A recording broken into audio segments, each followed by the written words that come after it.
સમાચારમાં આગળ વધીએ તો હાલ ચોમાસાની ઋતુનો આખરી તબક્કો હોય ત્યારે ડભોઈ તાલુકામાંથી પસાર થતી નર્મદા કેનાલના આવેલા રોડ પર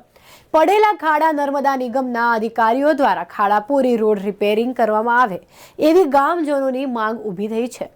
ડભોઈ તાલુકા વિસ્તારમાંથી પસાર થતી નર્મદાની મુખ્ય કેનાલ ઉપર ગત વર્ષે જ નવીન રોડ બનાવવામાં આવ્યા હોય વાહન ચાલકો માટે શોર્ટકટ આ રોડ ઉપરથી રેતી ભરેલ વાહનોની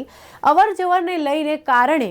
લાખો રૂપિયાના ખર્ચે બનેલ રોડ ઉપર મોટા ખાડા પડી ગયા હોય ત્યારે નર્મદા કેનાલ વિભાગ તંત્ર દ્વારા કેનાલ ઉપરના સરકારી રસ્તાનો વાહન ચાલકો દ્વારા દુરુપયોગ કરી રહ્યા છે ત્યારે રેતી વહન કરતા વાહન ચાલકો સામે લાલ આંખ કરે તેવી લોક લાગણીની માંગ છે। જાણવા મળતી વિગતો અનુસાર ડભોઈ તાલુકાના વિસ્તારમાંથી મુખ્ય નર્મદા કેનાલ પસાર થાય છે। તેમાં મોટાભાગે ચનવાડા, ભીમપુરા, સિદ્ધપુર, ભિલોડિયા, વડજ વગેરે ગામો રેતીની ઓવરલોડ ગાડીઓ ભરી વાહન ચાલકો શોર્ટકટ રોડ પરથી અવરજવર કરવાને કારણે ગત વર્ષે બનેલા લાખો રૂપિયાના રોડ ઠેર ઠેર ખાડા પડી ગયા છે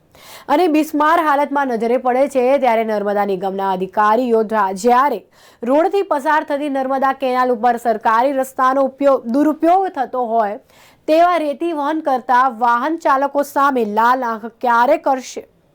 તેમ લોકોમાં ચર્ચાઈ રહ્યું હતું।